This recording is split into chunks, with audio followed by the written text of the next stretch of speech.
So, Bill, I've got to share with you my most recent ghost story. I was dreaming about my mom, who, as you know, she passed away 4 years ago in December. My dad passed away 4 years ago in October, like now. So, those kinds of things are on my mind, but I was dreaming about talking on the phone with her. And I was saying, like, why haven't you picked up my phone, the phone? Like, why haven't you called me back? It was just this normal phone call, right? So something woke me up in the middle of that phone call, but I was confused because I was like, wait, I was just on the phone. Like, what am I doing here? How did I get here? Right. So very real phone call with my mom. So I get up and I'm doing my thing around my house and I go to my laundry room. And for those of you who have side-by-side laundry dryer and washer and dryer, you have to take the stuff out of one to put it in the other, right? And while one's open, the door to the other is open. Well, mine is a front loader. And so the door is on the front.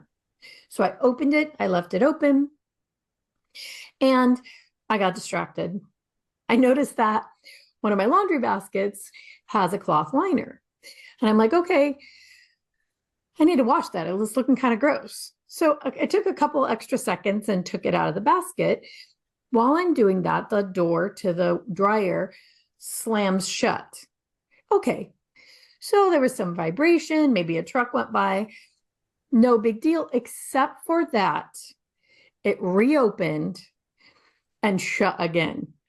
So you know how you would shut the dryer door, but it doesn't close all the way, and you would reopen it and shut it? It did that on its own. Whoa. Right? So this week's episode, Bill and I are telling ghost stories. It's October. It's the time of the spooky. We're going to share our best real ghost stories with you and also share why this seems to be the theme at this time of year and how it might just be your brain not playing tricks on you, but actually allowing more information in. So welcome to the show, Bill McKenna.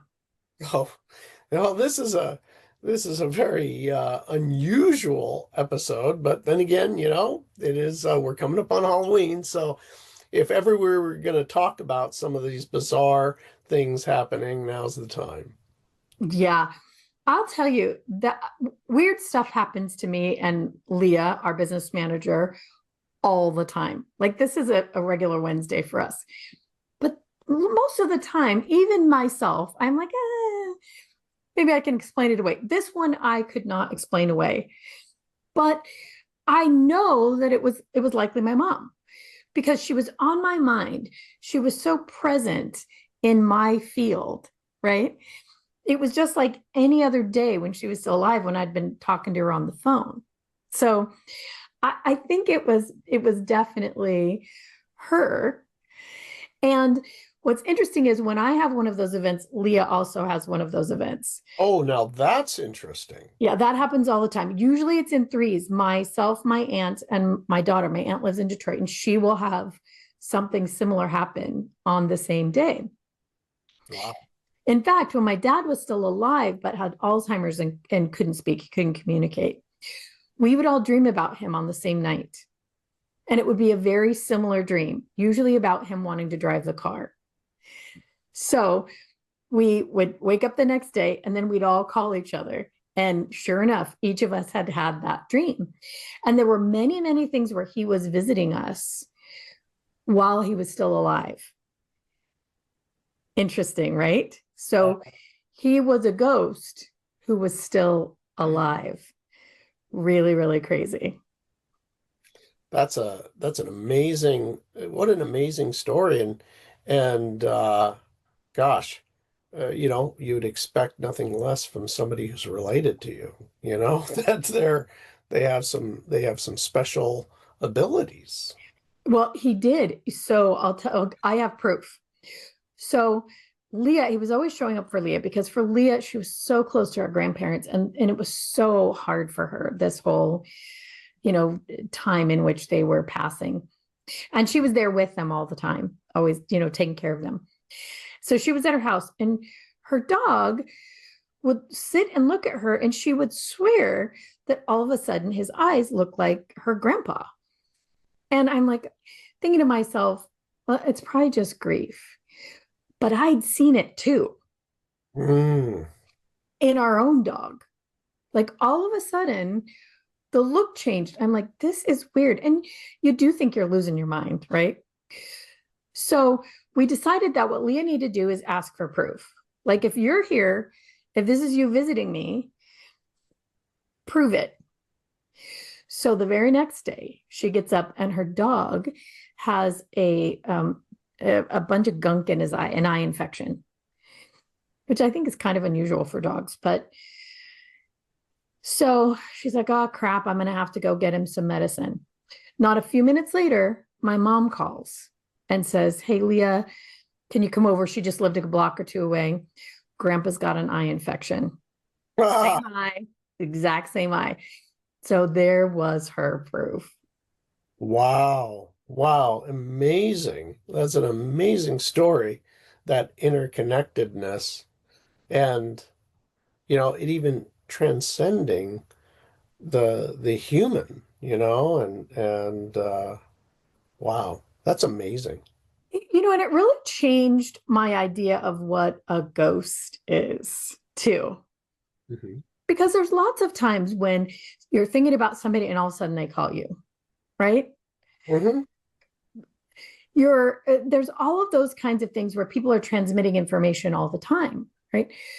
So that is just one of probably 100 stories of my dad showing up while he was still alive, but clearly outside of his body, right? So it's, energy, but it's also a projection of a personage, right?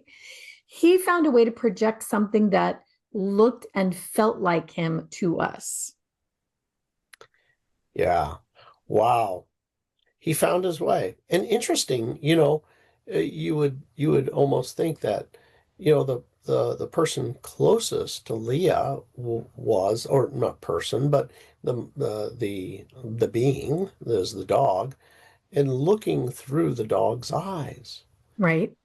He's interested in Leah, he Yeah. loves Leah. Yeah. And there is the being, the dog, and start looking through the dog's eyes at Leah. Yeah. Interesting. Yeah. Super interesting. Right.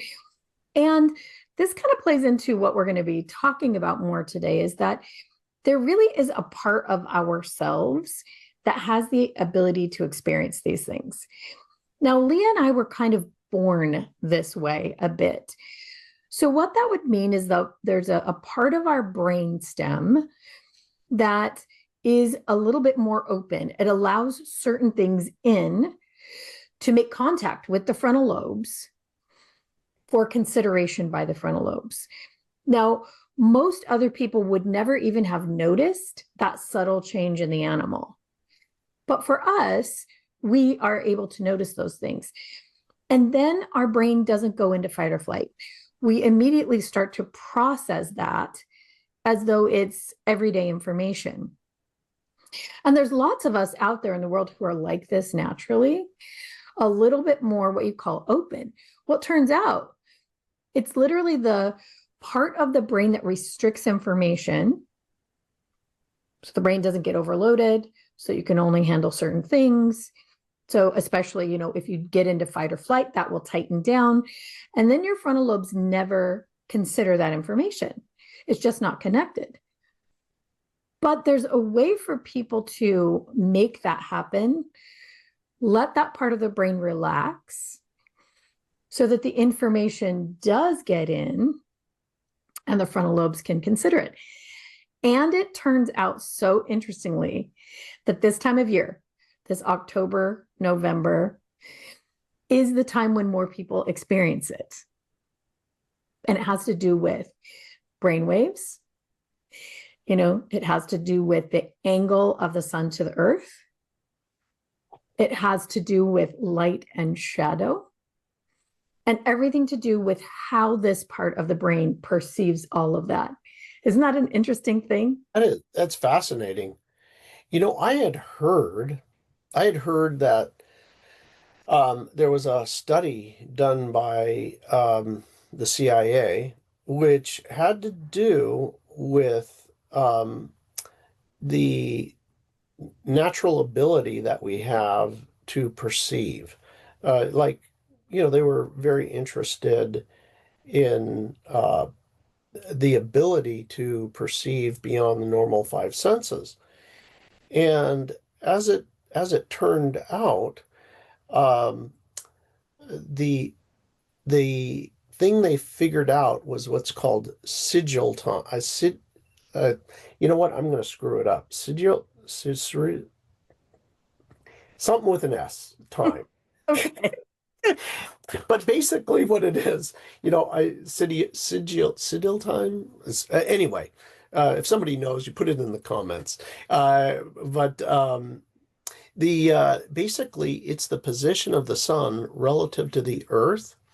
And during this time, when the sun is on the far side of the Earth relative to your position on the Earth, it blocks out the electromagnetic rays that are coming in. And there's a calculator for this, by the way. Uh, uh, uh, anyway, it's bugging me that I can't remember the darn name of this now, but I know somebody will comment. Well, you can look it up for later on in the episode. But yeah, so anyway, they had a 400% increase in accuracy. 400%. So this is your ability to start sensing other things is scientifically proven that is the reduction in the noise, if you Yeah, will. that's yeah, The- that's exactly it. yeah. Yeah.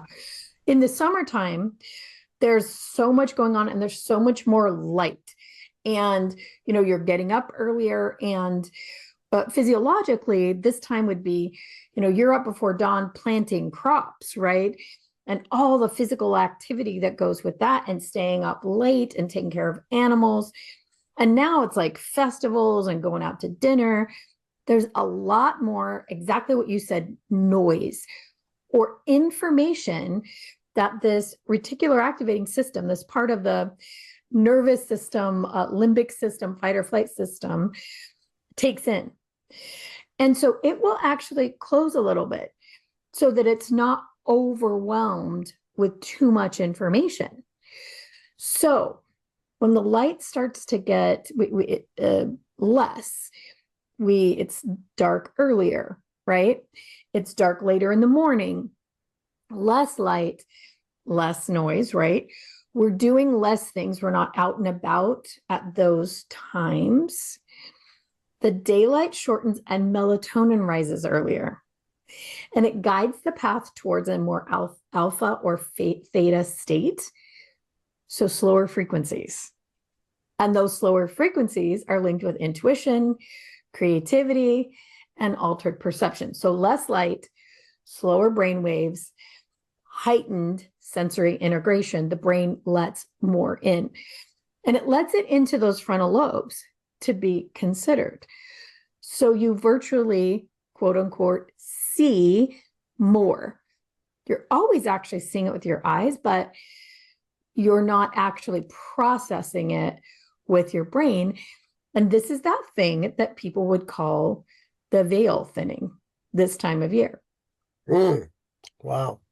Isn't that fascinating? Yeah. I didn't know that it was associated with a particular time of year. I had no idea. So that's very interesting. Well, if you just think about the celebrations. And the celebrations go back as far into antiquity as we have history. So the Greeks would celebrate at this time of year a celebration to Demeter and to her daughter Persephone. And that's where the legend comes about the seasons changing and the light getting less as Persephone descends back down into the realm of Hades during that time. Demeter is the goddess of wheat and harvest. So harvest time is ending. They're lighting bonfires because they're burning the fields. burning what's left over from the fields, right? Yeah. Bonfires, the shadows get long. Um, Actually, firelight is infrared light. So we get infrared light into our eyes during that time. Oh, interesting. Also, your peripheral vision gets limited in a way because it's dark out, right to the edge. So your nervous system starts to reach for what's not there and you get a little spooky feeling. Samhain is at this time, which is Celtic pagan rituals. In Christianity, we have All Souls or All Saints. And interestingly enough, in the 4th century, that was celebrated in April in the springtime. Mm. And not until the 8th century was it shifted to this time of year, October, to go along with the celebration of a construction of something. One of the popes wanted it to be then. But they were still on this equinox period. Oh. And in like old British lore, during this time of year, people would go around and knock on doors, and a person would hand them a cake, a soul cake. So you would give a cake, and then the person at the door would give a blessing for your ancestors, for those who were dead. So worldwide, around this equinox, so in the southern hemisphere, it's going to be a little different. We celebrate these things in Mexico or Latin Americas. It's Dios de los Muertos, Dios de los Muertos. The Day of the Dead celebration. It's the day after Halloween for us. And now in many Catholic traditions, that has been added in that celebration. So this time of year is when we have the veil thinning and we are said to be in communication with those who have passed. So, guys, if you are loving this conversation and you really want to know more about this and more how to open up that part of your brain that can see more beyond the veil, we have a class that is beginning on October 30th, 2025. It's a 3-part series. One of them will be held on a portal day. The other will be held on 11/11. So join us for that. Okay, I looked up it's called Sidral time. Sidral time. Sidreal time. Sidral time, I believe.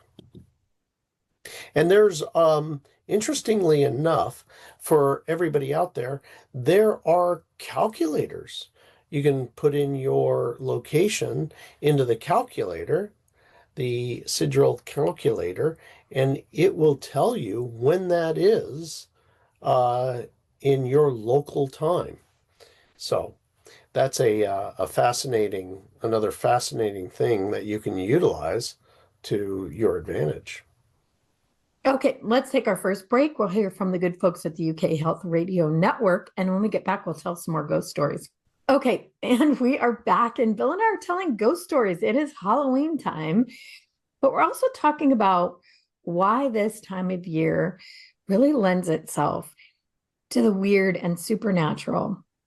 You said you had a story, Bill, about the Grim Reaper of all things. Yeah, this story is absolutely bizarre. And I really, these stories, I almost don't want to, tell them because it feels as if, like, that person needs meds, so I really, didn't want to tell this one, but this happened to me right about 2009 or so. So it was quite a while ago.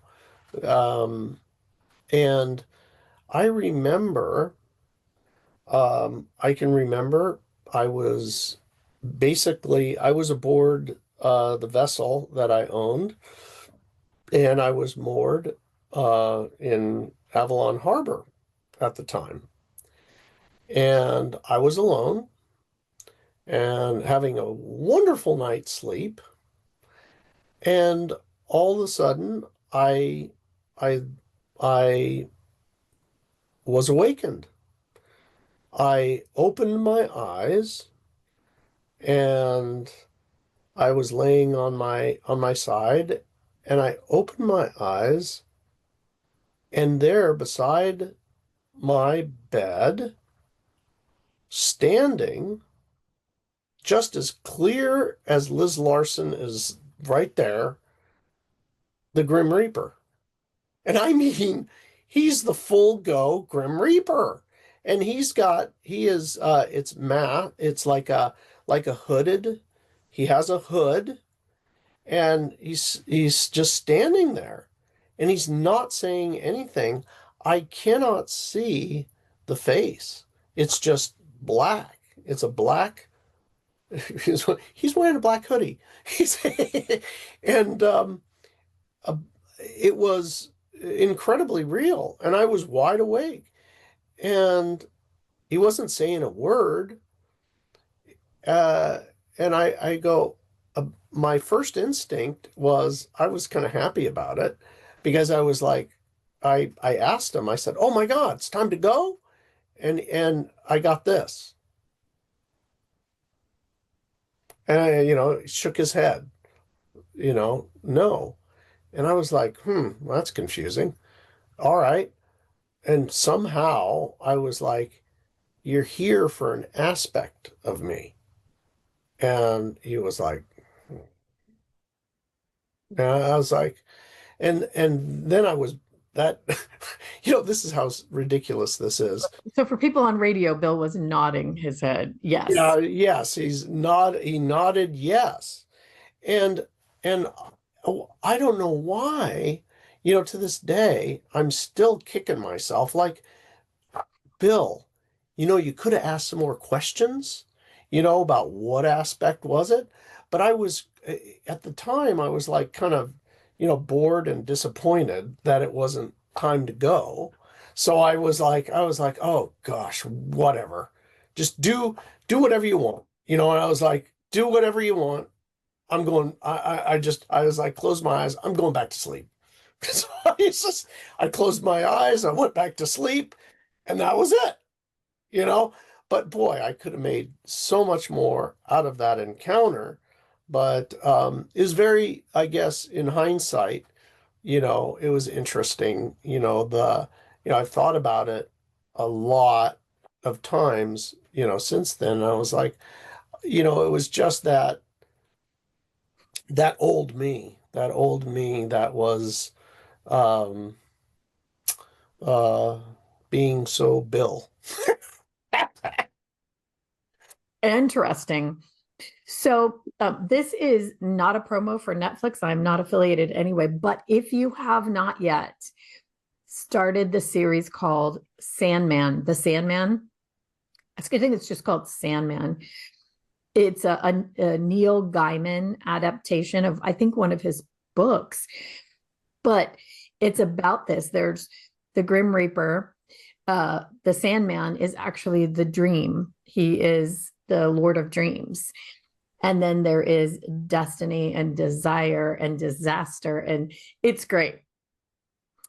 But this aspect of the Grim Reaper is depicted so in such an interesting way.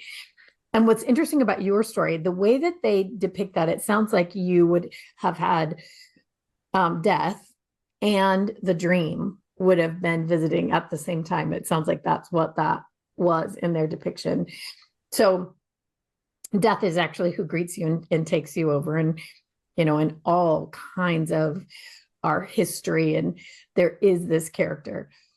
And the dream also is very closely related to it. They're, well, siblings, but the dream has a death aspect. Like if you die in a dream, you die for real, kind of thing. So everybody out there, if you haven't started, I think it's a fantastically and very, very beautifully shot series. It's kind of amazing. It's a little bit creepy, but not. It's way more fantasy. Anyway, I wanted to go back to something Bill said, that you don't want to tell the story because people will think you need meds. So there really is an aspect of people who have this part of their brain wide open that we call mental illness. It's a form of hyperconnectivity, meaning information gets in, and then what the brain does with it next is the important part.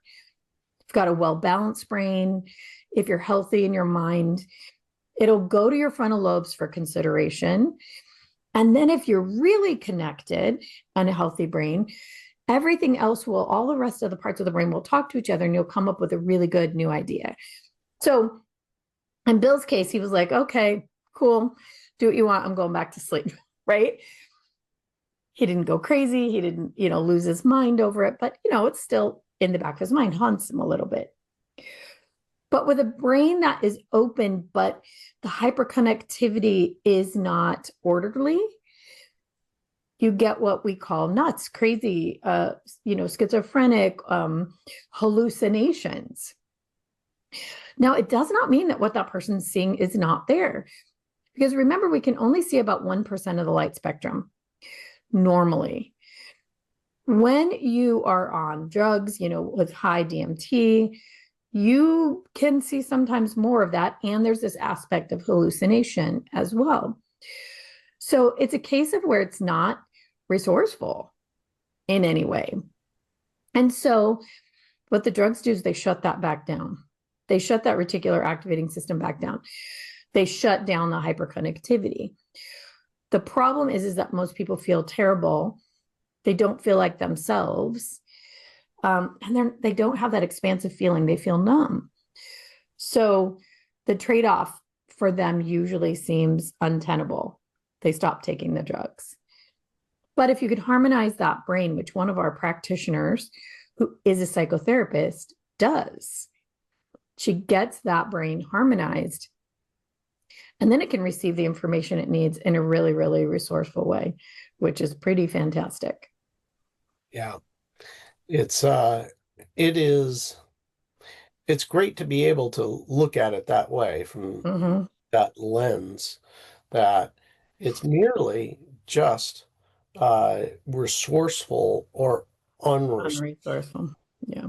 Information, and having that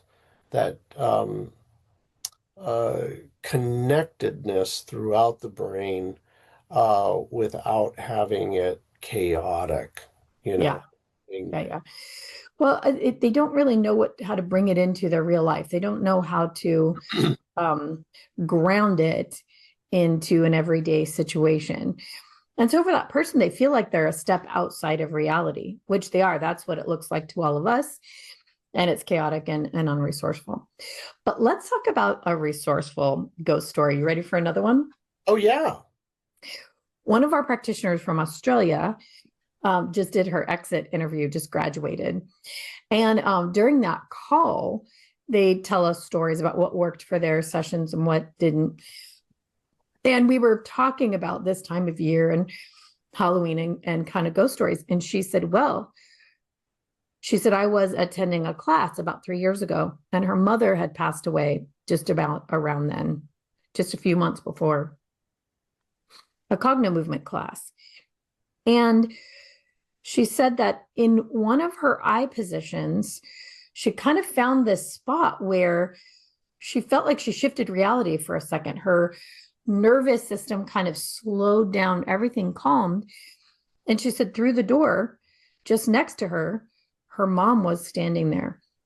Now, her mom had died from cancer, and this practitioner had taken care of her while she died. But she said she was standing there, like fully dressed, really healthy, as though she had just walked in the room to see what was going on. And she said she stopped what she was doing and looked and said, "Mom, like, what are you doing?" And she said it was as real as anything else she had ever experienced. And she said when she all of a sudden got that little bit of, wait, this isn't right, she came right back into the session that she was working on in the class. But she knew for that moment that for that split second, she saw what was actually there. Mhm. And then she couldn't. So remember, again, we can only see about 1% of the light spectrum. And if these people that are in our lives, but we just can't see them because they phased out of the light spectrum that we can see, if what they are is that energy, that light spectrum, of course they're standing right there. If you turned back on even 10% more of the light spectrum for us, we would be shocked at what's standing right next to us. So for that moment, her system allowed that information in. Her frontal lobes were able to process it because she was in a calm state. You know, she was in a Cognomovement session. It connected with the right part of her brain, and she got to have this amazing experience. And she said, then from there, all kinds of stuff happened in the house. So it was like, oh, you could see me. Mhm. And then her mom was kind of communicating all the time, you know, for quite a long period after that. So interesting, right? Yeah. Wow. That's something. It's kind of just amazing how uh, she was able to physically see. Yeah. You know, these things seem to happen just shockingly out of nowhere. You know, you're not expecting it. Yeah. I remember one day I was, for some reason, I was driving and all of a sudden, a text comes in and there were some things going on within my family of origin. Uh, there's a lot of brothers and sisters that I have, but hi, it's Frank. My dad's name is Frank. It was like FRNK. Hi, it's Frank, and there was some message. I can't remember what it was, but it was something, you know, some advice, but it was kind of truncated, a little bit of advice of that would be directly applicable to, you know, him. And I was like, God, that's amazing. Anyway, it turns out it wasn't the only time. He learned how to text from the other side, and occasionally we'd get text. I haven't heard it from him, years, many years. But it was very interesting, the timing and the text. Yeah, I think that plays a lot into it, whether or not we are actually open to receiving that information at that time.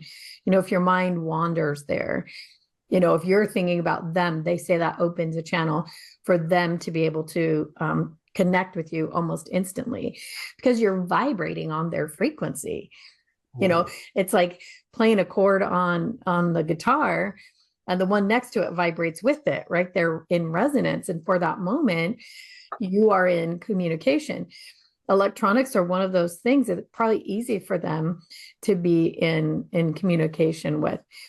All right, you guys, if you are loving this, you have your own ghost stories, you want to find out how to do more, we have a class coming up on October 30th. It's the beginning of 3 classes. Every class is held on a day that is a portal day or 11/11 or a full moon. It's going to be a huge amount of fun. And we are going to teach you many, many ways, actually, to be able to open that part of your brain and receive messages, touch, taste, sound, sight, all of it. And in a way that is going to feel fun and spooky, but it also is scientific. So let's take our second break. We'll hear from the good folks at the UK Health Radio Network. We'll be right back. Okay, and we are back. So go to, it's cognomovement.com/upcoming events or cognomovement.com/pierce the veil, and you can come to that class. All right, so let's tell a couple more ghost stories. One of the things that I experience all the time is someone brushing their hand down my hair to and it happens a lot of times when I'm sitting here at the desk. Ah, Just walk in And that is something that would happen even before my parents died. And I'm almost positive it's my grandmother who does it. Oh, So I just always say, hey, grandma, and I actually feel my hair ruffle. Like mm. it's not just a sensation, it's literally my hair moves all the way down into my shoulder. So that's one of those touch kinesthetic experiences. I had this experience where it was a different sense, and this was very specifically the smell of roses. I was I was um, down at the San Diego Bay, and there was a part of the bay that has like houses that are right on the water, but there's a dirt pathway that makes its way in between the water and the house. So it's a nice little walk that you can take. And this particular area, I remember I was uh, doing a little bit of a kind of a mental exercise, and the mental exercise that I was doing as I was walking was um, basically a a recognition that um, the people that I had negatively impacted had impacted other people. And as I was doing that and recognizing it, and kind of asking for their forgiveness, and then also the all the people that had somehow, maybe I encountered that were, say, less than kind in my experience, is to forgive them, but recognize that there were other people behind them that hurt those people. And so I was forgiving the layers of these people as it went, and everybody that for them, and then the basically the wave that went out. And as I was there doing this, I'm walking along, and all of a sudden I have this experience of, wow, there's there's these incredible roses, the smell of roses. And I was walking along, it was a warm day, and I was like, man, everybody in San Diego should be out on this trail because this is beautiful. It's like in all the smell of roses as I'm walking. And I was like, oh my gosh, this is so great. And I'm there doing this thing as I'm walking. And all of a sudden I must have gotten, you know, I don't know how far, maybe three-quarters of the length of a football field. And there's all this smell of roses, and all of a sudden I just noticed, I said, wait a second. I don't see any roses. That there's pine trees, there's grass, there's all these, different things, but there certainly isn't any roses. And I was like, oh my God, what the heck? So I turned back around, I walked back, and I walked the entire way back, and I was like, there isn't any. I looked all over. There wasn't any. Anyway, this phenomenon is really interesting because it has been associated with, certain beings. When they show up, the smell shows up. And interestingly enough, there was this entire thing. There's an incredible TEDx talk about frequency and smell. It turns out that every smell has a literal different hertz, megahertz. It's actually hertz, I believe, or but every smell, like lemons, let's say, are 100 hertz, but roses are 320 hertz. And so they've actually been able to measure the vibration, and that roses um, have are one of the highest frequency vibrations on those things, like nutmeg, lemons, whatever, all these different things, pine cones, whatever. Anyway, so it's very, very interesting how you know, it's like there's not one way. There's the old traditional way where, the Grim Reaper shows up, or an apparition of your mom or dad, or a gunslinger, or whatever. But but it actually, all of our different senses come into play as we're having experience. And that's one of the things about this whole class that we're doing is we explore all the senses. Every sense has the beyond the sense, but you interpret it through the nose, through the taste, through your eyes, through your ears. And in the course, we're going to go through and clear out the blocks that keep you from being able to communicate or experience a broader spectrum of data. It really is true. It's about being able to process the data, the information. I would venture that all of us are having these experiences all the time, but our system, one, does not let them in, or two, doesn't know how to process them. And a lot of that, I think, has to do with belief. In cultures where this is perfectly normal to have these experiences, people have those experiences more.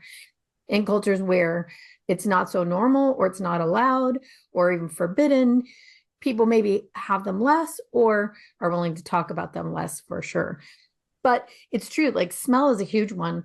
The other night, Leah and I both had the same experience of tasting perfume. Nobody was there. There was nobody with perfume. I was in bed. I think Leah was in her office in another, house across town. And all of a sudden there's this wafting smell and taste of perfume. And it wasn't perfume we recognized. That was weird. So smelling, the perfume of someone you've loved or known, all of a sudden, I mean, that olfactory sense for some people is their strongest sense, right? And they can interpret that, they can perceive that. It reminds their nervous system of that person. But sound is one as well. Sound is another one. So one day I'm in my house, and this is many years ago, and we had just moved into this house. So we'd maybe been here 3 years. And we had this cat, and it was kind of a terrible cat. She didn't like anyone. But weirdly, she was sitting in the intersection of my dining room, my living room, and a hallway. She never really hung out there. She didn't really like me. She didn't like anybody. And I kept hearing these footsteps moving through from the kitchen down the hallway. And I kept thinking, well, it must be somebody on the road, like thump, thump, thump, music, the sound of music thumping in. So, but here's this cat sitting, and I'm hearing the footsteps moving from the kitchen down the hallway. And sure enough, she's watching them. You see her watching as though somebody's walking right by through the kitchen down the hallway. Well, so as it turns out, when we first moved here, and for many, many years, when my kids were still at home, there was somebody else here. And my son, one day we were talking about it, and he pops up and he goes, yeah, I know who that is. And he told us all about this person and who they were. And interestingly, after that, we're all like, oh, okay, I guess. After that, we really kind of stopped having the experience. It was almost like once somebody said their name and said who they were and what they were about in life, they weren't around anymore. Wow, that's weird. Isn't that weird? What was the guy about? It's been so long ago that I don't really remember. I think his name was Frank. I will have to ask my son, but I think that was what his name was, and that he'd lived here. There had been an old printing press here at one time. There was a person who lived here who had a printing press and printed things out of the house. So I really don't remember, to be honest, just that it was a regular kind of a person. It wasn't anything spectacular, really. you know? What's interesting is there are so many of those things that happens in our life that I forget half of them. Like they're not outstanding, strangely, anymore. And with my son, there were so many of those kinds of things. But I'll have to ask him and see if he remembers about it. But it's just an average, regular person, nothing exciting. So being able to hear it, touch it, smell it, sometimes even taste. Taste, you'll get a taste in your mouth. That will happen to me occasionally, where all of a sudden you can taste metal, like metal in the mouth, or the taste of a very particular food that's not present. Mm. And then all of a sudden that goes to a memory, a very vivid memory. And so Mm. that's very likely another way that information is trying to get in, but through a different sense. Yeah. Yeah.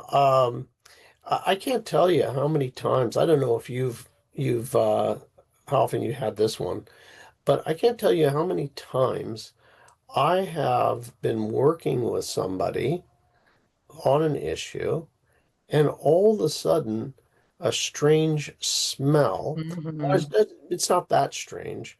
Maybe the smell is like cigarettes or a pipe or cigar, Yep. or it might be a odd perfume. But I'm working with the individual, who's working on whatever kind of issue they have, and all of a sudden this smell shows up, like cigarettes or whatever. And I asked them, is there anybody relative that you had that was a smoker or smoked pipes or cigars, whatever is that particular smell?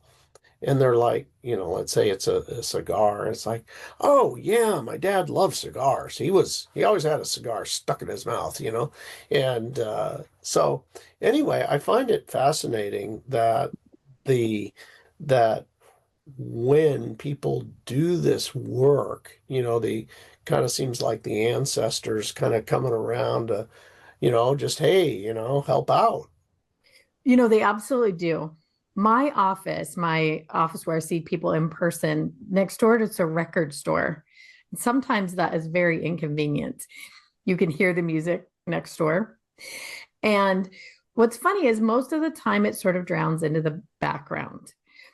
But occasionally a person will be working and they'll be talking about a dead ancestor, a mom, a dad, a grandparent, a brother, or a sister. And all of a sudden, they become aware that the song that is being played is that person's favorite song or Ah, the song that is the most meaningful. yeah. And somehow there is this communication that goes on unseen where the guy next door, and he's an old curmudgeon guy, Mhm, puts that record on mhm. right before the moment in which the person I'm working with, their system, the brainstem actually opens and allows that communication, because I wouldn't have noticed the song because I tune it out, right? But all of a sudden their hearing opens and they're like, oh my God, that's my loved one. And most people hear it as a clear communication, even though that's not the point of the session. But it happens regularly enough that I'm like, I kind of start to expect it. And we have that happen where all of a sudden the person perceives the smell of perfume or the smell of a food that person liked very, very often. And it's the function of that. Our sessions, the intention is to get the nervous system out of fight or flight. And it's naturally happens that they are in this more receptive state. That reticular activating system relaxes and lets more information in. Um, so I have one last story that I'll share, and it's a personal one. And I think I've shared this before, but I don't share it that often. So I was kind of born like this. My kids were sort of born like this, and we get information. But for a lot of my life in the religion I was in, that was not allowed. So I never talked about it. I really sort of just put it to the side. So I'd gone to this class. It was called the Sedona method. And the whole thing was very just about kind of letting go of emotions through sensation. So we were working for 2 days. And then the second day, I was sitting across from this woman who I had introduced me to the class, but I didn't know her at all. And you were supposed to find a partner that you didn't know, you didn't come with. But she was sort of afraid. This was going to be kind of an intimate session where you look in each other's eyes. So she grabbed me and made me be her partner. So for like 2 minutes or 5 minutes, I don't know, it felt like eternity. We had to look into each other's eyes. Well, we're both in a very kind of expanded and relaxed state by this point. All of a sudden, I start to see a woman's face with a lot of makeup superimposed on the woman's face I was sitting across from. Now, the woman I was sitting across from had been very ill. She was very, very pale, white hair, no makeup, very, very pale. She looked ill. And all of a sudden, there's this superposition of makeup, a lot of makeup on. I'm like, what? In my mind, I'm thinking, what the hell is this, right? And then that fades.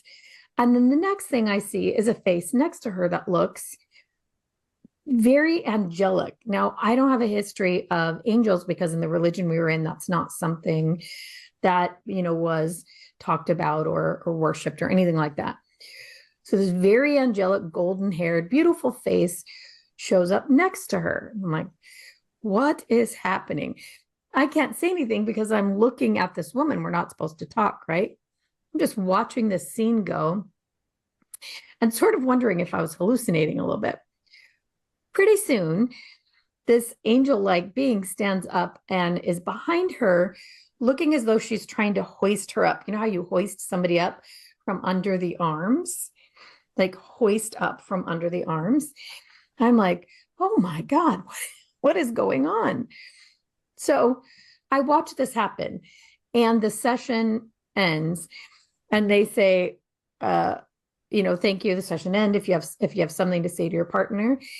And to my own horror, I leaned forward and told this woman what I saw. And as I'm saying it, as it's coming out of my mouth, I'm like, what are you doing? Shut up. And the woman received this information as though I had told her about a sandwich. Like she said, oh, thank you. Well, I got up and ran out of the room. I mean, my heart was racing. It wasn't that much of a surprise that I saw that, but I couldn't believe I said it. Later on in the day, now I'm out of it. I don't hear anything that happens for the rest of the session. But what I keep seeing is this silvery white being like zipping around, like behind her. So she comes back again later on and says, do you have anything more for me? And out of my mouth comes, they keep trying to lift you up and you're not letting them do it. You're not letting yourself get well. And I'm again like, what the hell are you talking about? To myself. Well, this was a full message for her, but I was relaxed. I kind of have this proclivity anyway. And my system allowed that in, but also allowed the message to come out. So for me, that was a very, very big deal. Anyway, we're at the end of this episode, Bill. This was fun. Fun and also bizarrely revealing. Yeah, it was. All right, everybody, join us. This class, if you want to learn more about this, how to do it, and more of the science behind it, we will be beginning on October 30th. Come to cognomovement.com, come to upcoming events, and you will be able to sign up for this class. All right, until next week, be safe and be well.